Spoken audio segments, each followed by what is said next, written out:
अभी पहले भी बातचीत हो रही थी कि जैसा बच्चा एग्जाम लिखने जाता है तो पहले से ही इरेजर मेरा खराब है, पेंसिल टूट गई, मैं पेन खराब है, इस तरह की बहानेबाजी तो नहीं हो रही है क्योंकि कोविड का टाइम है और ये लगातार हम सब कह रहे थे ना कि रैलीज होना ठीक नहीं है, रोड शो होना ठीक नहीं है, तो ऐसे में सबको तरीके तो खोजने पड़ेंगे ना भदौरिया जी। लेकिन अखिलेश यादव जी कह रहे हैं कि डिजिटल मीडिया पर हावी है बीजेपी, बाकियों को नुकसान होगा।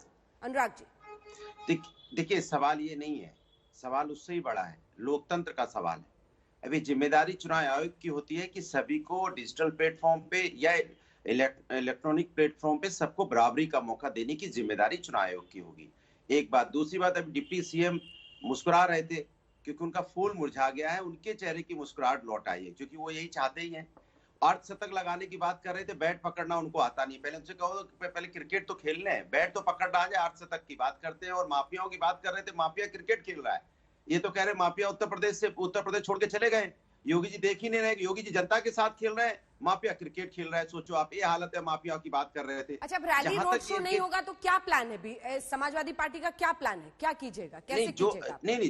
नहीं, जाहिर सी बात है कि डोर टू डोर कैंपेनिंग की अभी चूंकि चुनाव आयोग ने बोला है डोर टू डोर कैंपेनिंग कर सकते हैं, डिजिटल प्लेटफॉर्म पे आके अपनी बात कह सकते हैं। अब चुनाव आयोग भी तो बताएगा ना कि कैसे वो हमें दूरदर्शन पे कैसे टाइम अलॉट करेगा, कैसे आकाशवाणी में देगा, कैसे आपकी जो चैनल है इलेक्ट्रॉनिक मीडिया है इसको कैसे कंट्रोल करेगा, क्योंकि ये इस तरह का चुनाव पहली बार इस देश के अंदर में हो रहा है। तो जिम्मेदारी चुनाव आयोग की होगी कि सभी को लोकतंत्र को मजबूत करने के लिए, लोकतंत्र के जो स्तंभ है उसको मजबूत करने के लिए वो कैसे सभी पार्टियों को, सभी दल को कैसे मौका देता है इलेक्ट्रॉनिक मीडिया पे, कैसे उसको कंट्रोल करेगा, ये भी तो जिम्मेदारी होती है ना। क्योंकि अब तो होर्डिंग पोस्टर लगेंगे नहीं, तो अब तो होर्डिंग पोस्टर या प्रचार तो आपके माध्यम से होगा। अब आपके माध्यम को कैसे चुनाव कंट्रोल करेगा, चुनाव आयोग बताएगा। लेकिन यह तय है कि उत्तर प्रदेश में 2022 में 10 मार्च को बदलाव देखने को मिलेगा आपको, क्योंकि यहाँ बाईसाइकिल की सरकार होगी। और योगी जी तो वैसे ही बिस्तर बुरिया समेट चुके पहले से, क्योंकि वहां कई सीएम दावेदार हो गए। तो मैं तो उनसे कहता काहे सीएम की दावेदारी कर रहे हो, सरकार ही नहीं आ रही है तो फिर दावेदारी किस बात की? ठीक है सुप्रिया जी, खुश रहिए समाजवादी की सरकार। एक कमेंट इस पर भी, ये जो अब रैलियों पर और इस सब पर रोक लगा है, कांग्रेस पार्टी का क्या स्टैंड है इस पर? इसी के साथ जब 5 राज्यों को आप देखते हैं तो यहाँ जो पंजाब एक शोरशॉट माना जाता था कैप्टन अमरिंदर के अंडर, उसमें भी आम आदमी पार्टी बड़ा डेंट मार के फ्रंट रनर, मुझे लगता है संजय जी भी मुझसे सहमत होंगे, फ्रंट रनर के तौर पर आम आदमी पार्टी भी आगे बढ़ रही है, अभी बढ़ रही है ही कहा जा सकता है।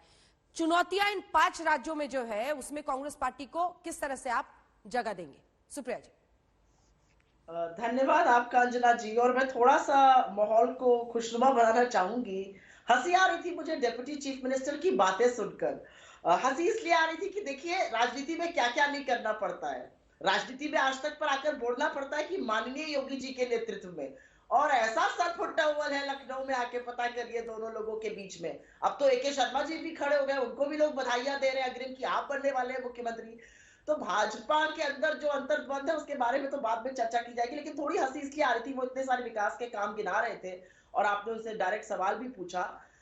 बेचारों ने चाइना का एयरपोर्ट दिखा दिया, सोच लीजिए, अमेरिका की सड़कें दिखा दी, बंगाल के पुल दिखा दिए, आंध्र प्रदेश के बांध दिखाने पड़े। अरे काम किया होता तो अपने काम दिखाते, लेकिन यहाँ पर तो उल्टी ही नैया चल रही है। खैर वो छोड़िए।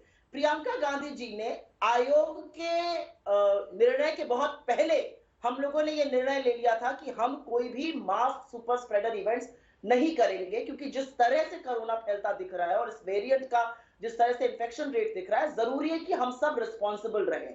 और मैं इसका स्वागत करती हूं। मुझे लगता है कि आयोग ने जो किया है 15 तारीख तक, और वो कह रहे हैं डायनामिक सिचुएशन है, आगे रिव्यू करके करेंगे, मुझे ऐसा लगता है कि ये नई धरातल पे हकीकत है और इसका स्वागत करना चाहिए। इसकी कॉग्निसेंस लेके आगे बढ़ना चाहिए। अगर कोई जैसे आपने शायद सपा के बारे में कहा कि उन्होंने अगर कोई अभिव्यक्ति करी है इस पर, तो आई थिंक आयोग इसका कॉग्निसेंस लेकर उस पर अपना जवाब देगा। लेकिन जिम्मेदार पार्टियों को बिल्कुल इसको मानना चाहिए और किसी भी तरह से कोरोना को रोकने में मदद करनी चाहिए। हम सब लोगों ने देखा कि असम और वेस्ट बंगाल में होने के बाद क्या उसका नतीजा हुआ था। मैं एक चीज जरूर कहना चाहती हूँ, आपने पंजाब की बात पूछी। 5 राज्यों में चुनाव है। जी हाँ, 5 राज्यों में चुनाव है और 5 राज्यों में चुनाव जो है वो महंगाई, बेरोजगारी, भ्रष्टाचार, घमंड और जो किसानों के साथ इस देश में हुआ है उसके खिलाफ लड़ा जाएगा। 5 राज्यों के लोग ये जानते हैं कि लखीमपुर नरसंहार का मुख्य अभियुक्त का पिता आज भी मोदी जी के साथ मंच पे बैठता है, अमित शाह जी के साथ मंच पर बैठता है। 5 राज्यों के लोग ये जानते हैं कि वोट से बड़ी दूसरी कोई चोट नहीं होती है।